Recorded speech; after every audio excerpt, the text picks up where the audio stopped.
오늘은 로마서 1장 8절로 17절까지의 말씀을 본문으로 성도의 교제라는 제목으로 말씀을 증거하도록 하겠습니다. 성도의 교제. 어제는 우리가 임주환 전도사가 이제 성도의 정체성에 대해서 나눴다면 성도가 교제하는 것을 통해서 어떤 유익을 얻을 수 있을지 그 내용에 대해서 오늘은 함께 나누도록 하겠습니다. 로마서 전체에 굉장히 중요한 그런 요점이 되는 말씀 구절들이 여러 가지가 있겠지만 그 중에 먼저 하나가 오늘 등장한 16절의 말씀입니다. 같이 한번 볼까요? 16절 같이 읽습니다. 내가 복음을 부끄러워하지 아니하노니 라고 하는 선언입니다. 바울 사도는 복음을 부끄러워하지 않는다 라고 선언하고 있는 것이죠. 지금 우리가 생각할 때는 당연한 것처럼 여겨집니다. 우리가 복음을 부끄러워하지 않고 있고 또 복음을 증거할 때 아무런 걸림돌이 없는 세상에서 살고 있기 때문에 복음을 부끄러워하지 않는다라는 말은 어떻게 보면 당연하게 느껴질 수 있는데 당시에는 이 말이 당연한 것이 아니었습니다. 왜냐하면 예수님께서 어떻게 돌아가셨습니까? 로마의 법정에 쓰셨고 정죄받으시고 그리고 십자가에 못 박혀 돌아가셨잖아요. 십자가라고 하는 것은 굉장히 극형이죠. 그리고 로마의 이제 법정에 쓰신 이후에 십자가에 달려 돌아가실 때 예수님만 못 박혀 돌아가신 것이 아니라 좌편과 우편에 누가 있었어요? 강도들이 있었어요. 그러니까 어떻게 보면 죄인 취급을 받고 결국은 예수님은 십자가라고 하는 극형에 처하여서 그렇게 고난 받으시고 고통 중에 돌아가셨다라는 사실을 우리는 알 수 있습니다. 그런데 이 편지는 지금 어디에 쓰고 있는 것입니까? 로마에 쓰고 있는 것이죠. 그러니까 로마에 살고 있는 사람들의 인식 속에는 예수님은 로마의 법정에서 사형을 언도받고 십자가에서 죄인들과 함께 죽었는데 라고 생각할 수 있을 거 아닙니까? 그런데도 불구하고 지금 바울 사도가 들은 소식은 어떤 소식입니까? 8절에 우리가 같이 읽은 것처럼 이제 그들의 믿음의 소식을 돌아서 바울의 귀까지 들려왔다라는 사실을 우리는 알 수 있는 것이죠. 그들이 바울이 전한 복음이 이제 전하여져서 교회가 세워진 것은 아니지만 아마 사도행전에 우리 성령의 역사를 통하여서 그 성령의 역사를 통해 복음을 들은 그 복음에 흩어진 디아스포라들이 복음을 로마에 가서도 증거하였을 거고 그리고 그 복음으로 말미암아 로마의 교회가 세워졌을 것이다 라고 우리는 생각할 수 있을 것입니다. 그런데 그 소식이 지금 바울의 귀에까지 들렸다라고 하는 것이죠. 그 복된 소식, 복음의 소식을 그들이 받아들이고 그리고 그것을 믿고 그리고 교회가 생겼다라고 하는 것은 기적인 것입니다. 왜냐하면 로마의 법정에서 예수님은 정죄받고 또 십자가의 죄인처럼 못 박혀 사형을 당하셨기 때문에 그런데 이 사실은 사실 로마인, 우리가 야만인 혹은 헬라인이라고 얘기하는 이방인인 로마인에게만 이렇게 우리가 부끄럽게 여김을 받을 수 있는 일이 아니었었습니다.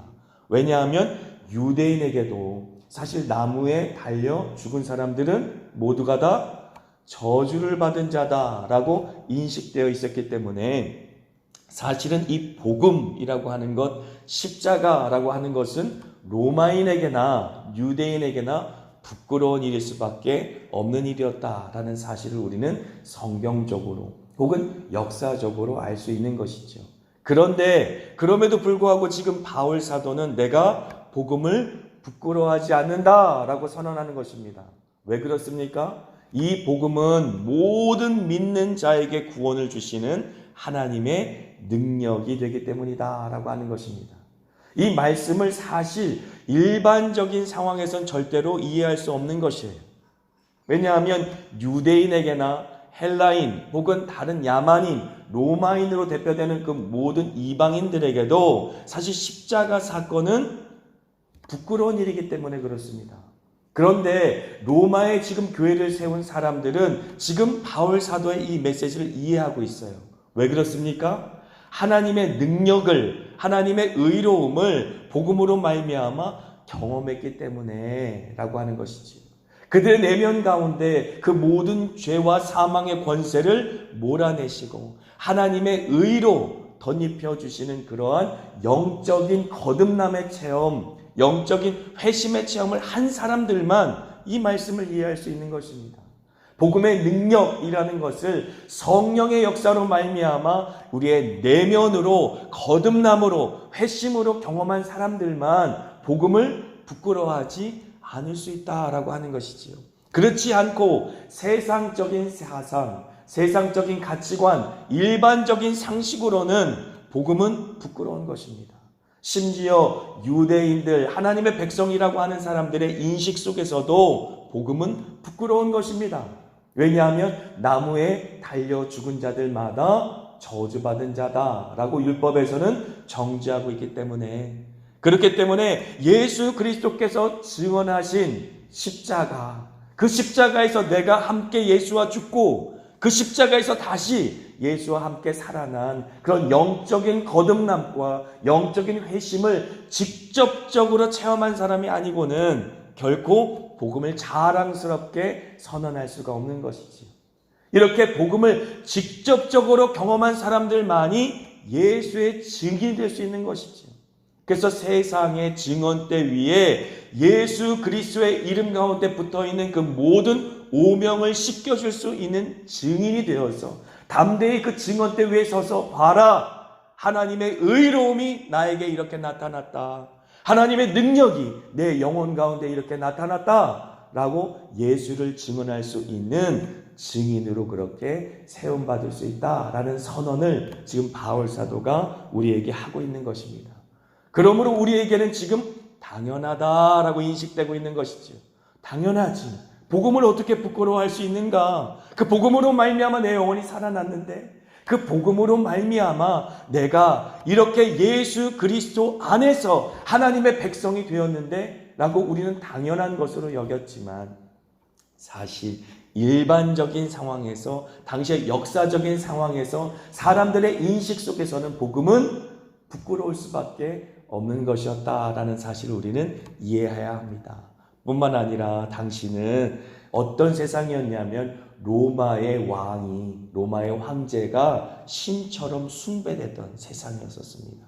그러므로 그렇게 로마의 왕을, 사람인 왕을 신처럼 숭배되던 그런 세상 속에서 예수만이 왕이다, 예수만이 구원자다, 하나님 아버지께서 우리를 사랑하셔서 그 아들 예수를, 독생자 예수를 우리에게 주셨고 그를 믿는 자마다 멸망하지 않고 영원한 생명을 얻게 되어진다라는 복음을 선포하는 것은 부끄러운 일이 될 수 있었다라는 사실을 이해하고 이 말씀을 보신다면 정말로 로마의 교회가 세워진 것은 기적이구나 라는 생각을 할 수밖에 없는 것이지요.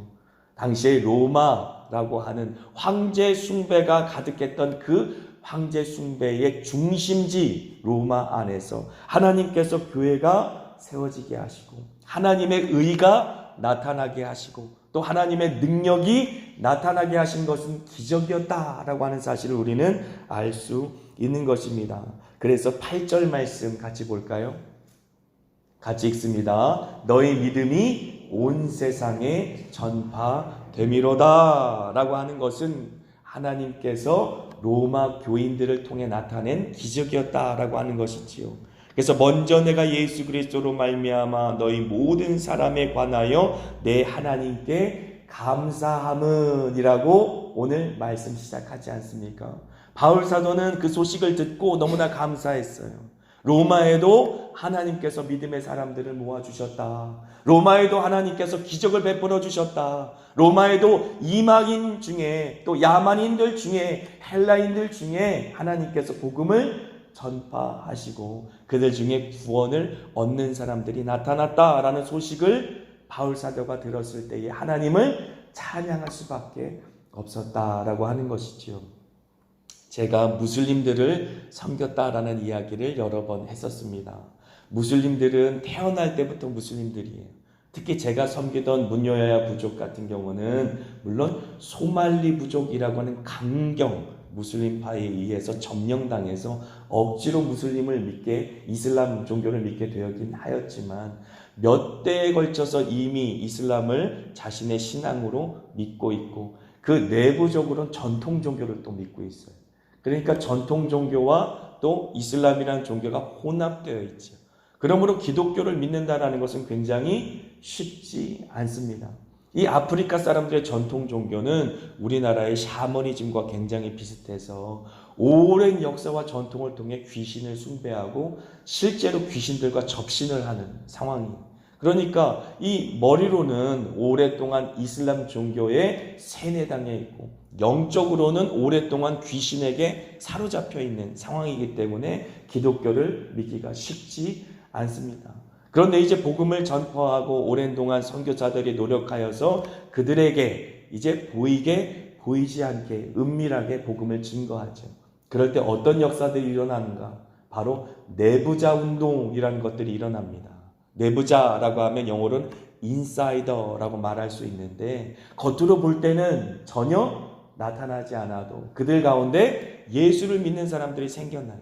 어떤 사람들이 고백하냐면 분명히 선교사들이 전할 때는 거부하였지만 하나님께서 직접 나타나시는, 이 무슬림들은 직접 나타나십니다. 하나님께서 직접 나타나셔서 그들에게 복음을 직접 증거하세요. 마치 사도 바울을 불렀던 것처럼 사울아 사울아 네가 어찌 나를 박해하느냐라고 직접 음성을 들려주시고, 심지어 어떤 무슬림 이제 과부는 어떤 간증을 하였냐면 꿈을 꾸었는데 큰 달이 뜨고 요한복음이라고 써있더래. 거기 요한복음. 그래서 자기가 선교사를 핍박하고 박해하였는데 요한복음을 들어서 읽어야 되겠다라고 요한복음을 읽다가 회심하여서 예수를 믿게 되는 경우가 있다라고 하는 것이지. 이렇게 하나님께서는 직접적으로 전도하셔서 무슬림들 같은 경우는 하나님께로 돌아오게 하는 영적 추수의 역사를 이루어주시죠. 그래서 지금 외적으로는 보이지 않지만 그들 내부적으로 그들이 두세 사람씩 예수 믿는 사람들이 모여서 예수님의 이름을 부르며 소리 높여 찬송은 하지 못하지만 찬송가를 읽으며 그렇게 목숨을 걸고 예배하는 예배 공동체가 지금도 무슬림 공동체 안에는 있다라고 하는 것입니다. 그렇게 하나님께서는 복음을 하나님의 능력 가운데 하나님의 의가 나타나시도록 그렇게 역사하고 계시다. 하나님이 우리를 사용하실 뿐이지 실제적으로 복음을 증거하시는 분은 누구시다? 하나님이시다라고 하는 것입니다. 하나님께서는 마치 아담과 하와가 범죄하셨을 때에 직접적으로 가죽옷을 입히시고 또 그들에게 직접적으로 원시복음이라는 복음을 증거하심으로 말미암아 여인의 후손을 통하여서 뱀의 머리를 으깨버리시고 또 구원자를 이 땅 가운데 보내실 약속을 주심처럼 지금도 하나님께서는 하나님의 열심으로 복음을 증거하시고 우리는 거기에 곁다리로 사실을 쓰임받을 뿐이다 라고 하는 것이죠. 그러므로 우리는 순종만 하면 됩니다. 우리는 하나님 앞에 충성하기만 하면 되는 것이죠.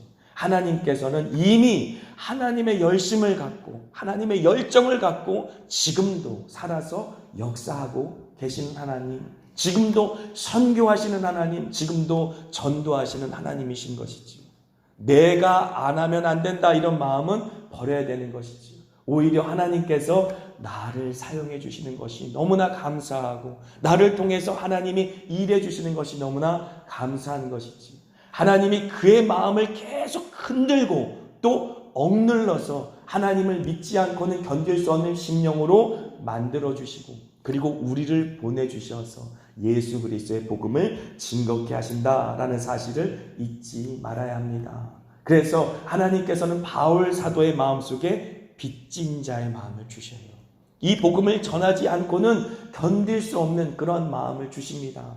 그래서 그 빚진 자의 마음이 14절에 나오지 않습니까? 제가 읽어드립니다.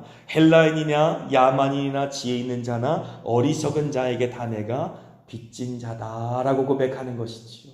이런 빚진 마음을 가지고 로마 교회에도 내가 가서 복음을 증거해야 하는데 로마 교회에도 가서 내가 그들을 얼굴과 얼굴을 맞대어 복음 안에서 교제해야 되는데 그래서 그들을 마치 이제 다른 교회를 개척할 때 개척할 때처럼 그들의 얼굴을 맞대고 2년이든 3년이든 복음을 잘 가르쳐서 그들이 어떻게 하나님께서 복음으로 구약 시대에 약속하셨고 그 약속을 어떻게 십자가로 성취하셨고 십자가로 성취된 복음은 어떻게 교회로 세워지는지 그 모든 성경의 내용에 대해서 가르쳐야 되는데 라는 간절한 마음이 바울 사도에게는 있었다라고 하는 것이죠.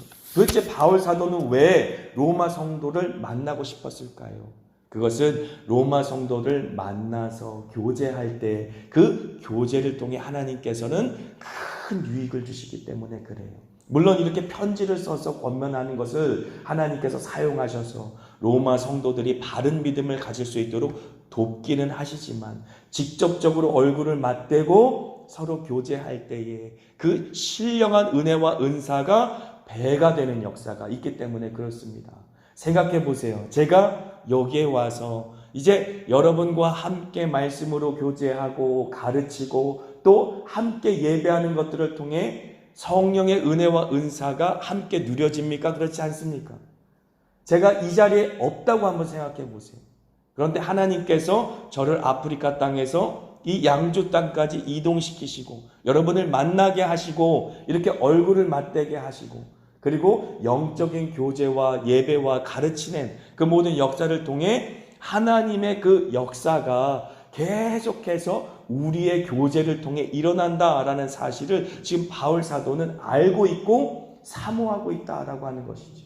성도의 교제 속에는 그러한 유익이 있는데 그 유익을 네 가지로 지금 우리가 읽은 본문에는 간추려서 우리에게 전해주고 있는 것입니다. 그 첫 번째 유익은 바로 서로를 위해서 기도하는 것입니다. 자, 9절 말씀 같이 읽습니다.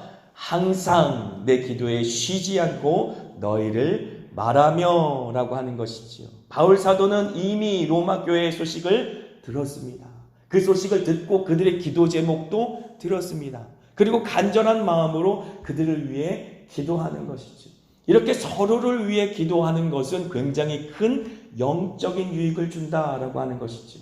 성도의 교제 가운데 이 서로를 위해 기도하는 것만큼 큰 유익이 없다라고 하는 것입니다. 우리가 중보기도학교 1기를 이제 마쳤는데 중보기도학교를 통해서 우리가 누린 것이 무엇입니까? 서로를 위해 기도할 때에 그 영적인 은혜가 배가 되는 것을 경험하게 되는 것이죠. 나 혼자 신앙생활을 할 때는 잘 알지 못했는데 서로를 위해서 기도 제목을 나누고 서로를 위해서 짝기도를 하고 서로를 위해서 팀을 이루어 기도할 때에 하나님께서 그 기도 가운데 역사하는 것을 경험하고 기도 응답이 쏟아지는 것을 경험하게 되는 것이죠. 그래서 그렇구나. 두세 사람이 내 이름으로 모인 곳에 내가 그들과 함께한다 라고 하는 언약의 말씀은 신실하게 우리 모임 가운데 이루어지는 것이구나 라는 사실을 경험하게 되는 것입니다. 뿐만 아니라 우리가 새축복교회와 함께 이어져 갈 때 어떤 역사들이 있었습니까? 우리가 함께 교제하며 붙들고 기도할 때에 그들이 기도할지를 알지 못했지만 이제 기도할지 모르는 그 모든 새가족들이 함께 하나님 앞에 기도할 수 있는 은혜가 있었어요. 그게 얼마나 놀라운 은혜입니까? 우리가 함께 끌어안고 기도할 수 없는 사람들과 기도했더니 하나님 앞에 함께 기도할 수 있는 은혜가 주어졌어요. 뿐만 아니라 이제 엄명자 성도님이 사고를 당하셨을 때 우리가 함께 중보할 수 있는 은혜가 있지 않았습니까? 그래서 이 골반뼈가 다 부서져서 수술을 해야 되는 중환자실에 있을 때에도 이제 6주라는 진단을 받고 자연 치유가 될 수 있습니다 라고 하는 놀라운 은혜의 소식도 우리가 함께 누리게 되지 않았습니까? 이렇게 새축복교회와 우리가 함께 하나님 나라로 지어져 가는 것은 함께 기도함을 통해서 이루어지는 역사입니다. 뿐만 아니라 우리가 제주 성속교회를 가지 않았습니까? 제주 성속교회 가서 우리가 어린이들을 섬기고 그들에게 영어 캠프를 해준 것도 너무나 좋은 일이지만 정말로 하나님 안에서 큰 은혜와 축복은 무엇입니까? 같은 기도의 제목으로 함께 이어져 가는 것이죠. 성령 안에 예수 그리스도의 이름 안에 그 권세 안에 하나의 하나님 나라로 지어져 가게 되어지는 것이죠. 그래서 우리 오종철 목사님 굉장히 귀한 목자를 하나님께서는 제주 성속교회에 보내셨어요. 마치 광야 같은 그곳에 보내셨다라고 하는 것이지. 광야라고 하는 단어는 원어는 미드바르라는 단어예요. 그런데 이 단어가 말씀이라는 단어와 똑같아요. 말씀이 나온 원래의 뿌리가 광야라는 단어와 이어져 있습니다. 다바르라는 단어가 이제 말씀이라는 뜻인데, 이 말씀이라는 말 자체가 광야에서 나왔어요. 무슨 말입니까? 우리가 광야 같은 고난을 겪을 때 하나님의 말씀이 그 빈들에서 우리에게 임한다라고 하는 것이지. 너무나 어렵고 힘든 처지에 있는 목사님에게 제가 전화로 그렇게 말씀을 드렸어요. 우리는 기도로 하나님을 붙잡지만 하나님께서는 우리를 고난을 통해 붙잡습니다. 분명히 하나님께서 이런 고난과 연단을 주실 때는 이유가 있을 것이에요. 하솜이라는 딸이 이제 우리 오종철 목사님의 외동딸인데, 하솜이가 얼마나 큰 선교사 일을 하는지 몰라요. 가서 제주도 사람들은 이제 4.3 사건도 있어서 그렇지만 육지 것들이라고 많이 얘기해요. 육지 것들. 그러니까 육지 사람이라고 얘기도 안 해요. 육지 것들은 맨날 그렇게 얘기하는데, 육지 사람들에게 마음이 많이 닫혀 있습니다. 그런데 그 육지 사람들에 닫혀 있는 그 제주도 사람들의 마음을 하솜이가 다 열어주고 있어요. 얼마나 이쁜 짓을 하는지 주변 사람들의 마음들을 다 하솜이가 열어주고 있어요. 그러니까 오종철 목사님이나 전혜영 사모님이 하지 못하는 사역을 어린 하솜이가 하고 있는 거죠. 그런데 하솜이가 태어날 때부터 이 눈에 근육에 어려움이 있어서 눈을 이렇게 뜹니다. 잘 뜨질 못해요. 그래서 이제 1살이 넘었기 때문에 이제 날짜를 잡아서 병원에서 수술도 받아야 되고, 귀에는 중이염이 있어서 물이 줄줄줄줄 흘러요. 그래서 어려움을 겪는데 애가 얼마나 순한지, 그 아이가 그렇게 순하면서 보채지도 않고 그렇게 이 어려운 기간을 습기가 많은 그 제주도에서 잘 버텨내고 있더라라고 하는 것이지. 그 기도 제목을 붙잡고 우리가 함께 기도할 수 있는 것 아닙니까? 근데 뿐만 아니라 우리 이 전혜영 사모님은 갑상선 암 판정을 며칠 전에 받았어요. 그러니 이제 얼마나 그 마음과 심령이 어렵겠습니까? 광야 같은, 정말 광야에 뚝 던져져서 홀로 있는 것 같은 외로운 시간을 보내고 있을 때에 한마음교회 성도들이 함께 기도하겠습니다. 함께 기도하겠습니다. 라고 할 때 얼마나 큰 힘과 위로가 되겠느냐라고 하는 것이지요.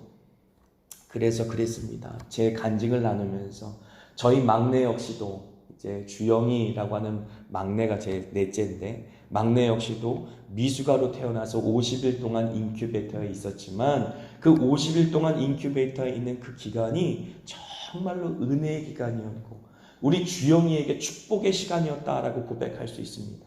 왜냐하면 그 50일 동안 수많은 믿음의 사람들이 기도를 모아줬기 때문에, 그 아이의 일생에 받아야 될 모든 기도를 그 50일 동안 다 모아줬어요. 그래서 제가 그렇게 고백합니다. 하나님께서 기도를 모아주시기 위해, 하나님께서 이 아이를 위해 기도를 모아주시기 위해 온 교회와 온 성도가 한마음 되어서 그 아이가 살아날 수 있도록, 또 생명될 수 있도록 기도를 모아주시기 위해 이 기간을 사용해 주셨구나. 그 간증을 제가 오종철 목사님에게 하면서 하나님의 기도가 필요한 시기이기 때문에 이 고난을 하나님께서 허락하시나 봅니다. 제주 성석교회를 살리시기 위해, 제주 땅을 살리시기 위해 하나님이 하나님의 종의 삶을 그렇게 고난 가운데 몰아가셔서 많은 성도들이 제주 땅을 위해, 또 오종철 목사님의 사역을 위해, 제주 성석교회 사역을 위해 그렇게 기도를 모으시기 위해 하나님께서는 주의 종의 고난을 지금 사용하고 계시나 봅니다. 그러니 이 광야의 시간, 하나님 앞에 붙들리는 시간이 되기를 원합니다.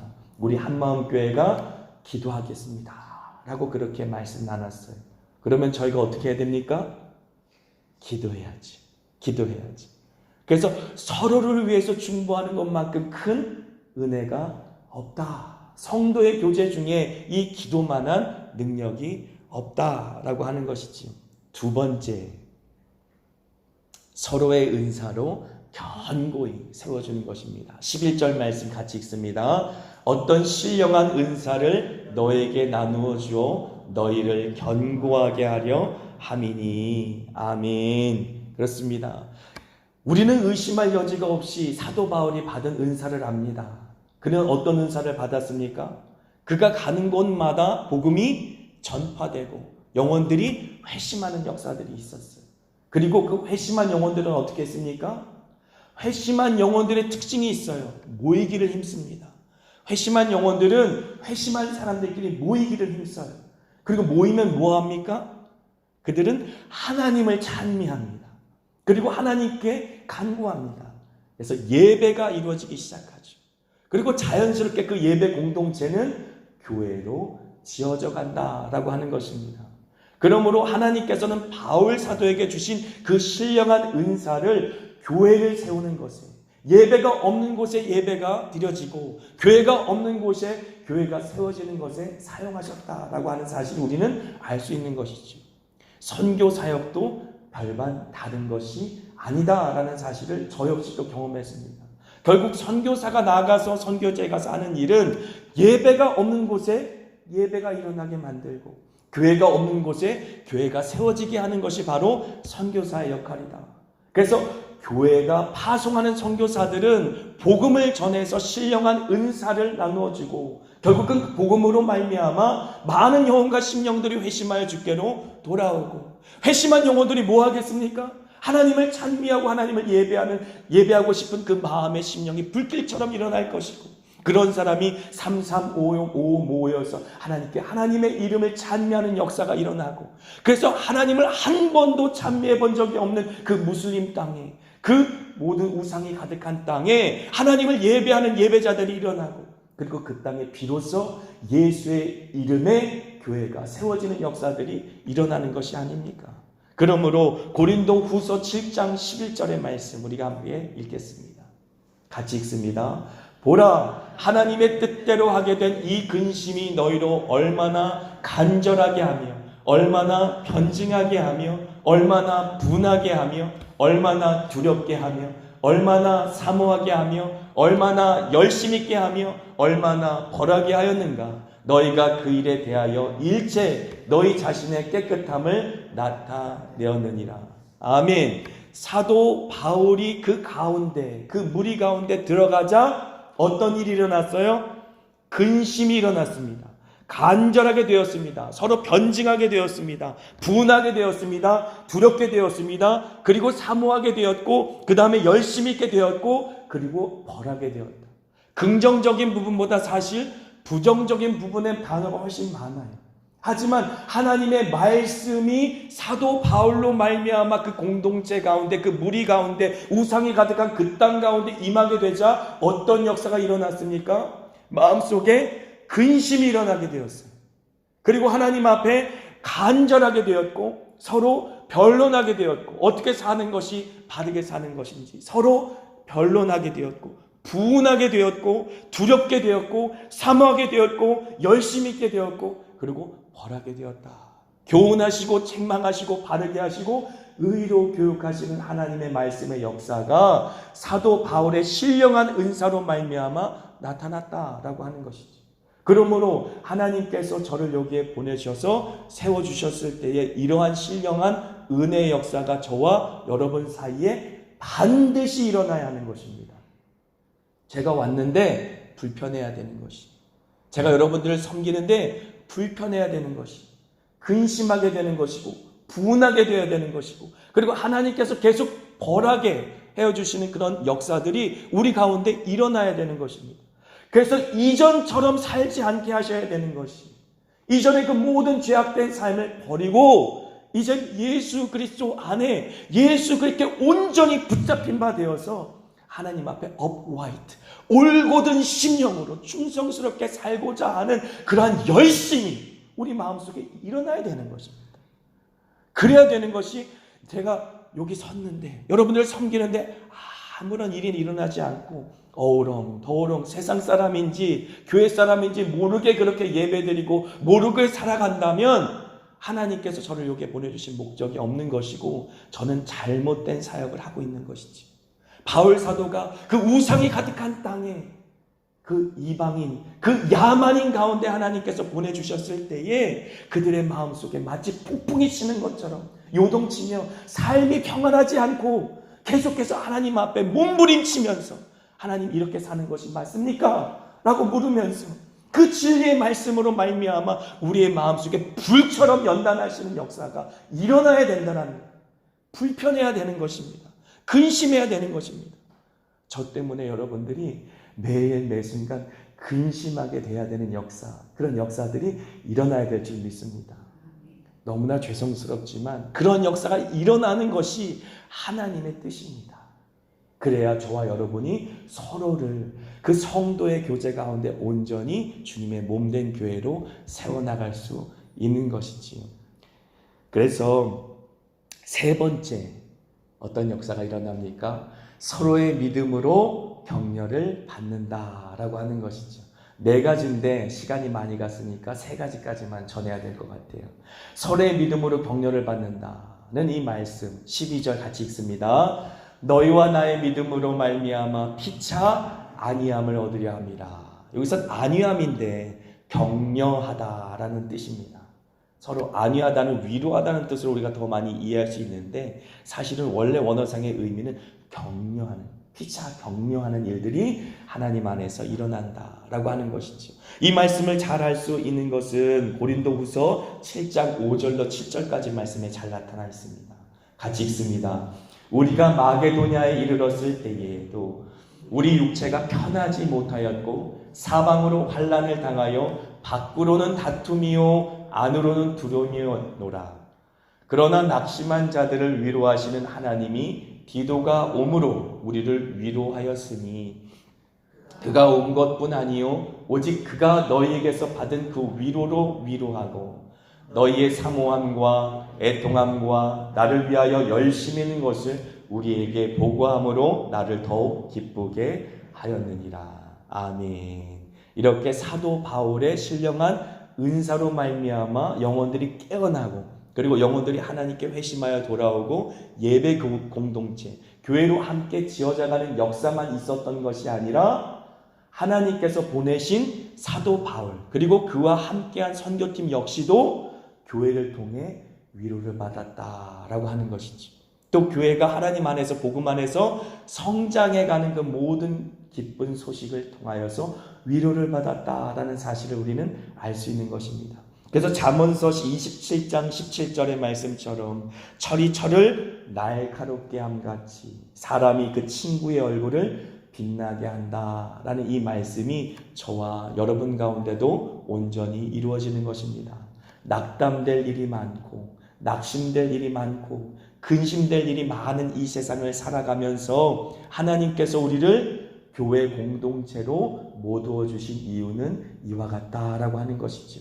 서로를 위해 기도해 줄 뿐만 아니라 신령한 은사로 서로를 위해서 세워주고 그리고 서로 피차 안위할 수 있도록 이렇게 하나님께서는 우리를 한 성령 안에 또 예수 그리스도의 이름의 권세 안에 묶어주셨다라고 하는 것입니다. 이 공동체, 이 예배 공동체의 은혜와 은사를 날마다 누리시기를 주님의 이름으로 축복합니다.